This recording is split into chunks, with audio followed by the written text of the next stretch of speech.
The glare hammered down. Even through the grimy window of the maintenance shack, the sun was a physical weight, pressing the dry air against my skin. Outside the empty ski resort, July heat lifts swaying in a slow, mournful rhythm, a ghost dance. Dust motes, thick as pollen, drifted in the scant light, catching the edges of my vision.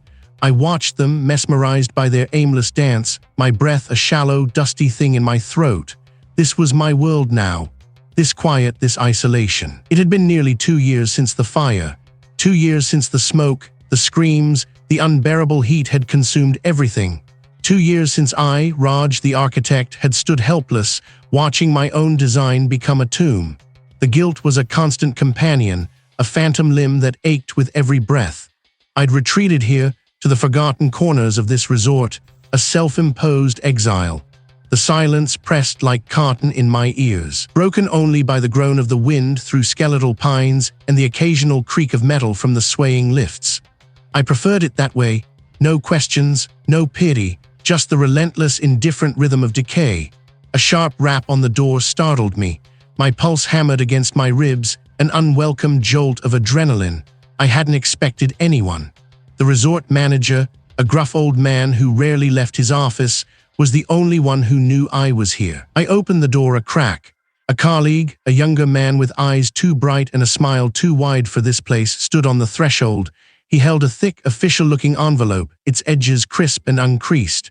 "Raj," he said, his voice echoing too loudly in the stillness. "This came for you, been sitting in the main office for a week." He thrust it forward, almost eager to be rid of it. I took the envelope. It felt heavy, substantial, oddly warm in my palm. The paper was expensive, textured, nothing like the junk mail or utility bills I occasionally received. My name, Raj, was printed in elegant, old-fashioned script. No return address. My brow furrowed. Who would send me something like this? My colleague lingered, his curiosity a palpable thing, a scent of impending gossip in the dry air. I offered him a tight nod, a silent dismissal, and he took the hint, his footsteps crunching away on the gravel path. I closed the door, plunging the shack back into its dim, dusty quiet. The envelope felt like a foreign object, an intruder in my carefully constructed solitude. I tore open the seal, the crisp rip loud in the silence. Inside was a single sheet of paper, heavy parchment, and a small, tarnished silver key. The letter was from a solicitor, a name I didn't recognize, from a firm in a city I hadn't visited in years. It spoke of an inheritance, an ancestral home. My grandfather's, apparently. I hadn't known my grandfather well, only vague, unsettling memories from childhood visits. A stern man, a house in the countryside, shrouded in trees, always smelling of damp earth and something else, something metallic and old. I remembered the feeling of being watched, even when I was alone. The letter detailed the property, a large, sprawling estate, long neglected, deep in the rural south. Dilapidated, it said, requiring extensive renovation. My fingers traced the elegant script. Dilapidated. The word sat heavy, conjuring images of crumbling plaster and sagging roofs, of structures that had given up the fight against time, just like me, just like the husk of the man I had become. The solicitor requested my presence to discuss the transfer of title. Soon, urgently, a strange urgency, given how long this property had apparently sat untouched. Why now? Why me? I hadn't spoken to any relatives since the fire. They'd blamed me, of course. My designs, my oversight, they hadn't understood. The house had been perfect, flawless, but something had gone wrong, horribly wrong, a flicker of heat, a lick of flame at the edges of my memory. The metallic taste of fear coated my tongue, a familiar echo of that night. I squeezed my eyes shut, trying to push it back to focus on the present. It was ornate with an intricate, almost unsettling design on its head, like a stylized bird of prey, its talons sharp. My family's legacy. It wasn't something I'd ever wanted. My parents had rarely spoken of it, always vague, always dismissive. I had assumed there was nothing to inherit but a few unpleasant memories. Yet here it was, a tangible connection to a past I'd tried to bury. A large, dilapidated ancestral home, waiting. Was it an opportunity, a chance for a new beginning? A way to channel my architectural skills into something other than self-loathing? Or was it something else entirely? The swaying lifts outside began to creak louder, their metal joints groaning like ancient bones. I looked at the key, then back at the letter. A part of me, the part that craved oblivion, wanted to shred it, to toss the key into the nearest ravine. But another part, a small, stubborn ember deep within, felt a pull, a morbid curiosity, a need to understand. What exactly waited for me in that forgotten house? A ghost dance. Dust motes, thick as pollen, drifted in the scant light filtering through the panes, each particle a tiny, suspended memory. I traced a finger through the accumulated grime on the sill, a thick layer that spoke of months, maybe years, of neglect. This place, once vibrant with the joyous shouts of families, was now just a husk, a monument to something lost. Like me, my shoulders ached, not from physical exertion, but from the invisible burden I carried. Every breath felt shallow, as if the air itself was too thin to properly oxygenate the guilt that had calcified in my lungs. The memory of the fire, a roaring inferno of my own making, was a constant, low hum beneath my thoughts. My design had failed. My family had burned. I pushed away from the sill, the cheap plastic chair scraping loudly on the concrete floor, the sound echoing in the cavernous silence of the shack. It was time. There was nothing left for me here but the ghosts of what could have been. I walked out into the oppressive heat, the sun instantly searing my exposed skin. The metal of my car door was hot to the touch, radiating stored energy. The lifts above, skeletal against the bleached sky, continued their slow, rhythmic creak, a mechanical lament. I didn't look back. I just got in, started the engine, and pulled away, the tires crunching over loose gravel. The resort receded in my rearview mirror, becoming a collection of increasingly smaller, desolate structures until it vanished entirely behind a bend in the winding mountain road. My hands gripped the steering wheel, gripped tight, a physical anchor against the rising tide of unease. The ancestral home, miles away, felt like a destination I was both desperate for and terrified of. The air grew cooler as I descended into a valley, the sunlight dappling through the ancient trees, turning the road into a mosaic of shifting light and shade. Then, through a break in the trees, it appeared, the house. The air around it felt heavier, almost viscous, as if time itself had slowed to a crawl in its immediate vicinity. No birds sang, no wind rustled the leaves. Just a deep, abiding quiet that pressed in on my ears. A faint, almost imperceptible scent wafted towards me, damp earth, decaying leaves, and something else. Something metallic and sharp, like old iron or dried blood. My throat tightened. The house waited, patient and immense. I stepped out, my boots sinking slightly into the overgrown grass, the blades cool and damp against my ankles. The front door was solid oak, scarred and faded, bearing a heavy brass knocker shaped like a grimacing lion's head. Its eyes, tarnished green, seemed to follow me. I pushed it open, the hinges groaning in protest, a sound like a drawn-out sigh. Dust motes danced in the sparse beams of light that pierced the gloom from high, narrow windows. I ran my hand along a banister, the wood smooth but gritty with years of neglect. I wandered through the downstairs, each room a mausoleum of forgotten lives. Heavy, draped furniture, shrouded in white sheets, stood like silent sentinels. The air in the parlor was particularly thick, tasting of old paper and something bitter, like burnt sugar. I pulled back a sheet from a large armchair, revealing faded velvet, its texture rough beneath my fingertips. A faint indentation, as if someone had just risen from it, remained in the cushion. My breath hitched. I knew I was alone. I chose a room at the end of the hall, one with a single, uncurtained window overlooking the gnarled oak. It was bare, save for a massive, four-poster bed frame stripped of its mattress. The walls were a faded blue, peeling in places, revealing patches of plaster beneath. I set my duffel bag on the floor, the thud resonating loudly. This would be my sanctuary. As I began to unpack, pulling out a clean shirt, a sudden sharp rap came from the wall beside the bed. Not a creak, not a settling of timbers, but a distinct knock. My hand froze midair. I held my breath, listening. Nothing. I tried to rationalize it, old pipes, maybe a branch brushing against the exterior. But the window was closed, and the oak tree was too far for its branches to reach this high. My pulse hammered against my ribs. What was that sound? A ghost dance. Dust motes, thick as pollen, drifted in the scant light filtering through the cracked pane. I watched the lifts, each metal chair a skeletal pendulum against the bleached sky. They groaned, a low, drawn-out sound like an old man sighing. My breath hitched. The swaying wasn't random. One chair, higher up the line, moved with more purpose, a longer, slower arc than the others. It was too regular for wind. The air outside was still, thick and heavy, not a leaf stirred on the sparse, sun-scorched scrub brush. A prickle started at the base of my neck, tracing a cold line up to my scalp. It was a familiar sensation, one I'd tried to bury for years, the subtle shift in the atmosphere that preceded something unnatural. My eyes narrowed, straining against the glare, trying to discern if it was merely an optical illusion, a trick of the relentless heat. But the chair continued its solitary, deliberate swing. What force could possibly be moving it? I pushed open the shack door.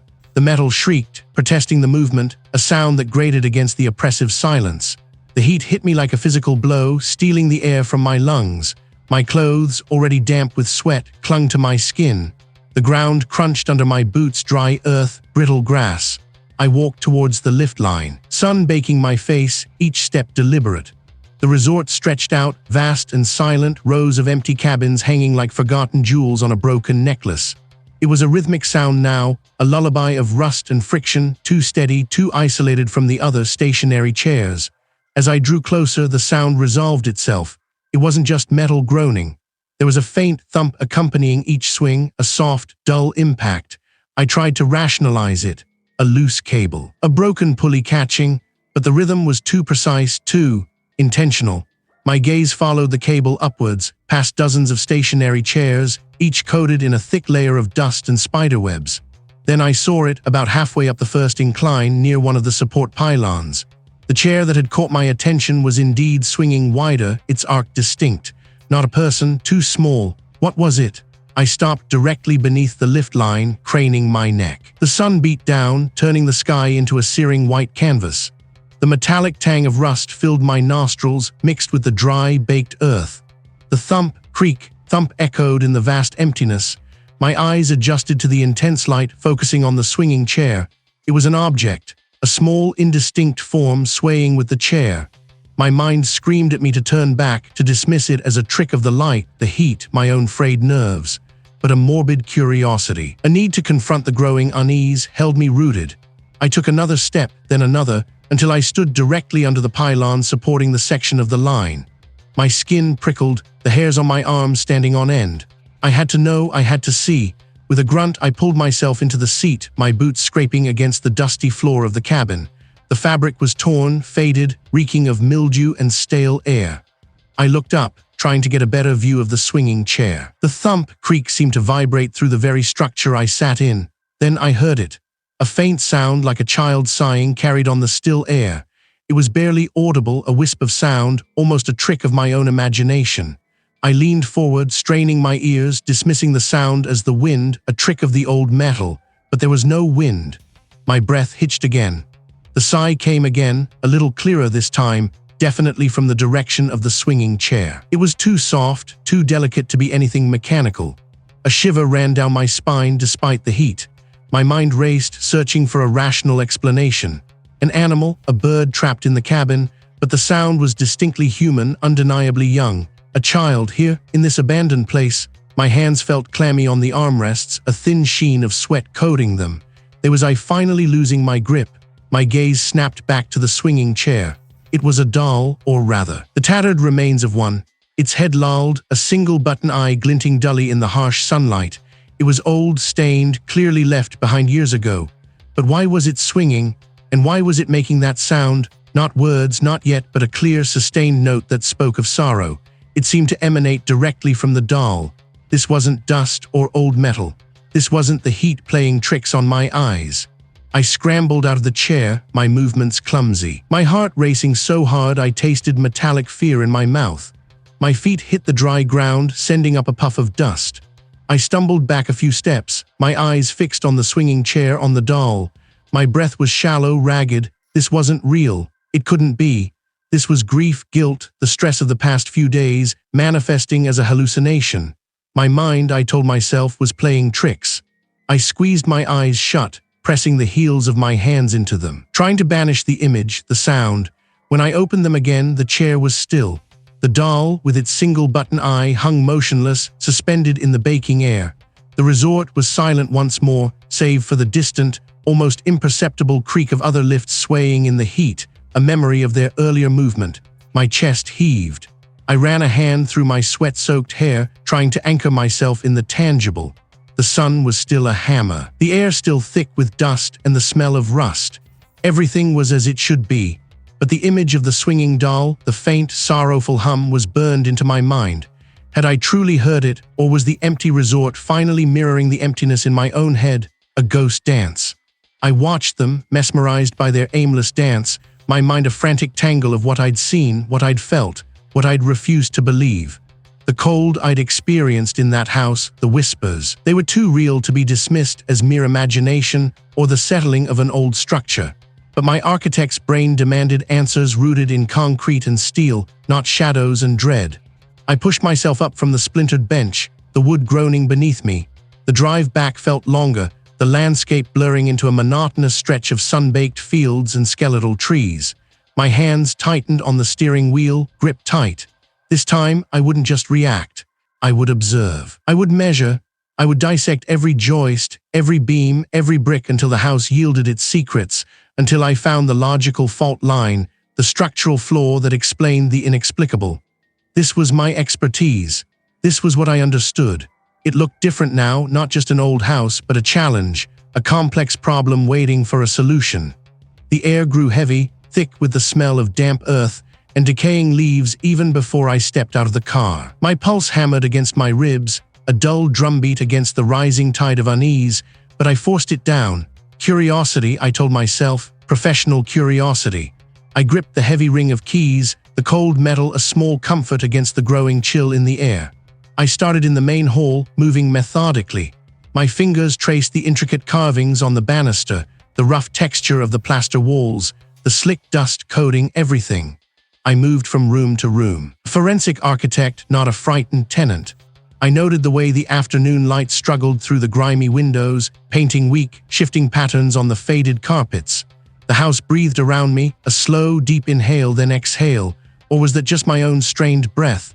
I pulled out my architectural toolkit, a laser measure, a powerful flashlight, a thermal imager. The thermal imager was key. I swept it across the living room walls. The readings were mostly consistent. A uniform cool blue, but then a flicker. I marked it a small victory for logic, draft, or maybe a structural anomaly. My investigation led me to the study, a room I had mostly avoided. The air in here felt particularly stagnant, heavy with the scent of old paper and something else, something faintly metallic like forgotten pennies. I ran the thermal imager along the built-in bookshelves, across the heavy oak desk.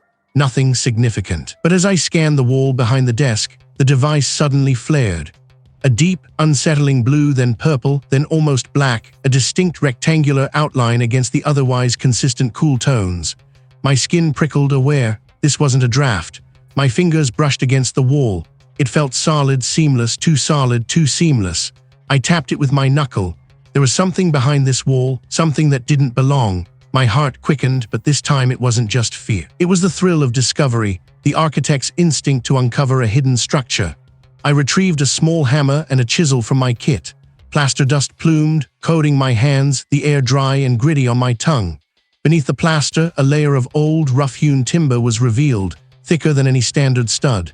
It wasn't part of the original framing, not according to the faded blueprints I'd found in the attic. This was an addition, a concealment. A shiver traced up my spine. I worked slowly, carefully, peeling back layers of wood and ancient horsehair plaster. Not a room, not a passage, my breath hitched. This was no draft. This was an intentional seal, a deliberate act of burial within the house itself. What had been so important, so dangerous, that it needed to be walled off, forgotten, a ghost dance. Dust motes, thick as pollen, drifted in the scant light filtering through the cracked pane, dancing in a single, lazy beam. The air inside the shack was stale. A mixture of forgotten oil, mildew, and something else, a faint, sweet decay, like old fruit left to rot. I dragged my sleeve across my forehead, feeling the grit of accumulated dust on my skin, and pushed deeper into the cluttered space. My determination was a tight knot in my gut, sharper than any hunger.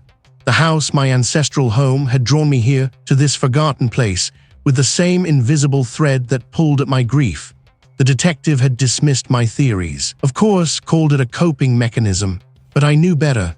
The house had a story, a dark history intertwined with my family's, and I needed to uncover it. This shack, abandoned since the resort closed decades ago, felt like a missing piece. Broken tools lay scattered across a workbench, their metal skins pitted with rust. A calendar, still stuck on a faded December 1978, hung crookedly on the wall, its corners curled like dry leaves. I moved past stacks of yellowed newspapers, past empty oil drums and a skeletal snowmobile, its treads dry-rotted. My fingers traced the cold, damp concrete of the back wall, then brushed against something else. A wooden chest, tucked away behind a canvas tarp, its surface rough and splintered. It wasn't large, perhaps 2 feet long, but it felt heavy, immovable. My pulse gave a sudden, hard throb against my ribs. This wasn't just forgotten junk. This was hidden. I knelt, the knees of my jeans scraping against the gritty floor, and wrestled with the rusted latch. It groaned, refusing to budge. I pulled harder, my muscles straining, and with a final, protesting shriek of metal, it sprang open. Inside, the air was even older, thicker, smelling of parchment and dry rot. Not tools, not spare parts. Documents. A stack of leather-bound journals, their covers brittle and cracked, lay nestled amongst bundles of letters tied with faded ribbon. I pulled one out, its weight surprising, and blew gently across the cover. A fine cloud of dust puffed into the air, making me cough. The pages inside were thin, crisp, filled with looping, elegant handwriting. The ink was brown, almost sepia, fading in places but still legible. It was a diary, dated from the early 1900s. The entries detailed daily life, the mundane observations of a man named Silas, who I vaguely recognized as a distant relative, a previous owner of the ancestral home. Silas wrote about the harsh winters, the slow, agonizing construction of the resort's first ski lift, the struggles with finances. He spoke of his wife, Elena, her declining health after the loss of their first child. Grief, raw and palpable, bled from the pages. The walls absorb her tears. He'd written in one entry, the words thin and spidery, the very air tastes of her despair. My throat tightened. The metallic fear I knew too well coated my tongue. He chronicled the slow unraveling of his family, Elena's descent into a profound melancholy, the strange accidents that befell their remaining children, a fall from a horse, a sudden, inexplicable illness. Always the undercurrent of sorrow, always the mention of the house. It feeds, he'd scribbled in a frantic hand on one page, the ink smudged. It grows fat on our sorrow. He wrote of his own crushing guilt, the burden of feeling responsible for his family's suffering, for bringing them to this place, for building this resort that took so much from them. I flipped to a later entry, dated just weeks before the resort's eventual closure, long after Elena and their children were gone. Silas's handwriting had deteriorated into a jagged scrawl. The thing, it is not merely a ghost. It is a hunger. It preys on the breaking heart. It wants the guilt. It wants the grief. It is the architect of our despair. My breath hitched. Architect. The word slammed into me, a physical blow. My own guilt, my own grief, the house fire, my family. It all clicked into place with a terrifying, sickening finality. The entity didn't just exist in the house, it cultivated the very emotions I carried. It fed on them. It thrived on the sorrow of my lineage. My hands trembled, the brittle pages rustling like dry leaves. This wasn't just a haunted house. It was a farm, a grotesque harvest of human misery. My family hadn't just been unlucky, they had been prey. And I, Raj, with my crushing guilt, my unyielding grief, was the perfect, ripened fruit. The air in the shack, already thick with dust and decay, suddenly felt suffocating. I tasted bile at the back of my throat. The words on the page blurred, then swam into focus again. Silas had mentioned a ritual, a desperate attempt to sever the connection, to starve the entity. He'd hidden something that could help. A sudden sharp clang echoed from outside, followed by a low, drawn-out groan. The lifts, they had stopped swaying. The single beam of sunlight through the window had vanished. My heart hammered against my ribs, a frantic drum.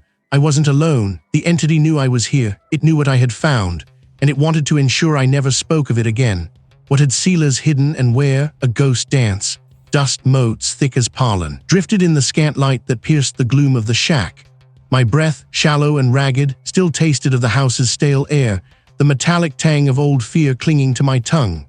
I had run out, stumbled through the overgrown yard, past the withered rose bushes, drawn by the desperate hope of open space. But I wasn't free. The shack, a forgotten shell of warped timber and rusted corrugated iron, offered no solace. The sun outside promised escape, but the air inside was thick, stack. As if the very molecules were resisting movement. My pulse hammered against my ribs, a frantic drumbeat against the silence. Why had I stopped here, instead of pushing on to the dusty road I knew was just beyond the tree line? A strange reluctance, a pull, a heavy inertia had seized me at the shack's threshold, as if an invisible hand had clamped down on my shoulder. I wiped sweat from my brow, the grit of dust mingling with the moisture. My hand trembled. The house, looming behind me, felt like a silent, watchful predator. Its dark windows were empty eyes. I had to get out. I had to. This place, this ancestral nightmare was suffocating me. The road, just a few more yards, freedom. What was stopping me? I pushed the shack door open, the wood groaning in protest, dry hinges screaming a high-pitched protest that grated on my ears. The sound was too loud, too sharp in the vast quiet of the empty resort. It felt like an announcement. I took a deep, gasping breath, the air hot and dry, tasting of pine and baked earth. I stepped out, one foot after the other, towards the distant shimmer of the road. I focused on the road, on the faint tire tracks in the dust, on the promise of asphalt and distance. Every step was heavy, as if the ground itself resisted my departure, pulling at my soles. The air around me began to thicken, growing heavy, like walking through water. It pressed against my chest, making each breath a conscious effort. Then the sound came, a low hum originating from everywhere and nowhere at once. It vibrated in my teeth, a deep resonant thrum that resonated in my bones. The ground beneath my feet began to tremble, a subtle tremor at first, then growing in intensity. The empty ski lifts, which had been swaying mournfully, now began to creak, their chains groaning, their empty seats swinging with a sudden, violent energy. My legs felt like lead. Hum intensified, a physical force pushing against me, a wall of sound. The vibrations in the ground grew stronger, shaking the very earth, making my balance falter. I stumbled, catching myself on an outstretched hand, my palm scraping against rough, sun-baked soil. The dryness of the ground, the sharp sting of the small stones, registered dimly through the rising panic. I looked back at the house, a sudden, desperate reflex. The air around me now tasted of dust and something else. Something acrid and metallic, like old blood. I tried to scream, but no sound escaped, only a choked gasp. The ground beneath me shifted violently, not like an earthquake, but like a living thing writhing beneath the surface. I tried to run again, pushing against the invisible force that held me, but my muscles refused to obey. My legs felt cemented to the spot. The crimson glow from its windows intensified, bathing the overgrown yard in a sickly, pulsing light. I could feel its gaze, a suffocating weight on my back, pulling me, drawing me like a tide against my will. It wanted me back. My head swam. Nausea twisted through me, a bitter bile rising in my throat. I fought against the invisible bonds, the unseen hands that now seemed to claw at my clothes, at my skin. My breath came in ragged bursts, each gasp searing my lungs. I squeezed my eyes shut, willing myself to break free, to move, to run. When I opened them again, the landscape had shifted. The road, once a clear path to freedom, was now obscured by a sudden dense fog that rolled in from nowhere, thick and impenetrable, coiling around the trees. The empty ski resort, July heat, lift swaying, was still there, but warped, distorted by the swirling mist. It was a shroud, a deliberate barrier. How could fog appear so quickly, so completely in this dry heat? A ghost dance. Dust motes, thick as pollen, drifted in the scant light filtering through the cracked panes, illuminating nothing but neglect. My heart still thrummed from the journey, a frantic drum against my ribs, but a grim determination had settled over me. This place, this forgotten corner of my family's land, felt like the final piece. I just needed to find it. The air inside the shack was heavy, a stale cocktail of rust, old engine oil, and damp earth. Every breath tasted like grit. My fingers traced the cold, slick surface of a rusted workbench, then the rough, splintered wood of a stack of forgotten crates. What was I looking for? I didn't know, not precisely. But the whispers, the chilling echoes that had led me here felt stronger now, more insistent. A low hum vibrated beneath the floorboards, a subtle tremor that I felt more in my bones than heard with my ears. It was the house, or whatever possessed it, reaching out, pulling me closer. I moved methodically, a desperate archaeologist in a temple of forgotten machinery. Old wrenches lay scattered like bones. Cobwebs, thick and gray, draped over everything, catching the slivers of light. Beneath a collapsed shelf, half buried in a pile of ancient blueprints and discarded parts, I found it. No lock. My fingers, trembling slightly, worked the stubborn latch. Inside, nestled on a bed of crumbling velvet, lay a collection of leather-bound journals. The smell of old paper and something else, something metallic and faintly sweet, like dried blood, rose from them. My great-grandfather's elegant script filled the first few pages of the top journal, describing land acquisitions, the promise of a new venture, the ski resort. Then abruptly the tone shifted. My breath hitched. The hum beneath the floor intensified, vibrating through the soles of my boots. Dates spanned generations. My grandfather, my father. Each entry hinted at the same malevolent force, a hunger that grew with each passing decade. My family, my bloodline, the architects of this very place, this empty ski resort, its lifts swaying like instruments in a macabre orchestra. They hadn't just built a business, they had built a cage and fed the monster within it. Then, a page. My father's handwriting, bold and desperate. He wrote of a new generation, of the chosen one, the one whose guilt would be the grandest feast, the final payment. My name wasn't written, but I saw it, I felt it. My vision blurred. My family hadn't been victims, they had been complicit. They had fed it, nurtured it, and now they had offered me asterisk. I was the culmination, the ultimate sacrifice, my grief over my own lost family, a ripe, succulent offering. The hum beneath the floorboards surged into a roar, a low, guttural vibration that shook the very foundations of the shack. Dust rained down from the ceiling. A cold wind, impossibly sharp, tore through the small space, though the door remained shut, the window unbroken. It carried a scent that made my stomach churn, the metallic sweetness, now overpowering, mixed with the acrid smell of burning wood. My house, my family home, the fire. It wasn't an accident. It was the offering, a twisted gift. It pulsed. It grew. It saw me. It knew me. Its presence was a suffocating pressure, pressing on my chest, stealing my breath. This wasn't just a haunting. This was a legacy, and I was its final course.